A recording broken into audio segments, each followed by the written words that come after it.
சிவகார்த்திகேயன் ரசிகர்கள் எல்லாருக்குமே ரொம்ப சூப்பரான செம்மையான விஷயத்தை பற்றி தான் பேச போகிறோம். சிவகார்த்திகேயன் அவர்களோட 23வது திரைப்படத்தை ஏஆர் முருகதாஸ் தான் இயக்க போகிறாங்க. இந்த திரைப்படத்தோட கதையை அப்படியே லீக் ஆகியிருக்கு. சிவகார்த்திகேயன் அவர்களோட கேரக்டரும் லீக் ஆகியிருக்கு அப்படின்னு சொல்லப்படுகிறது. தளபதி விஜய் அவர்களோட ரீமேக் திரைப்படம் தான் இந்த திரைப்படமா அப்படிங்கிற கேள்வியும் எழுந்திருக்கு.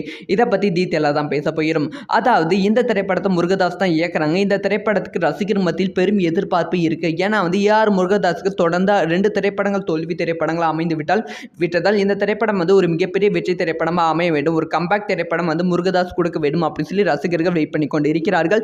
இப்போ என்ன அப்டேட்னா, இந்த திரைப்படத்தில் சிவகார்த்திகேயன் அவர்கள் டபுள் ரோல நடிக்கிறாங்க அப்படின்னு சொல்லப்படுகிறது. ஒரு ரோல்ல ஃபுல்லாக தாடி வச்சுக்கிட்டு ஒரு பெரிய ஒரு 30 வயசு ஆளாகவும், இன்னொரு ரோல்ல கம்ப்ளீட் ஷேப் பண்ணிட்டு ஒரு 25 வயசு ஆளாகவும் நடிக்கிறாங்களா. டபுள் ரோல்ல நடிக்கிறாங்களா. இந்த திரைப்படத்துக்கு வில்லனா துப்பாக்கி திரைப்படத்தில் நடித்த வில்லன் தான் இந்த திரைப்படத்தில் நடிக்க போறாங்களாம். ஸோ இதனால் ரசிகர்கள் ஒரு விஷயத்தை இணையதளத்தில் பரப்பி கொண்டு வருகிறார்கள்.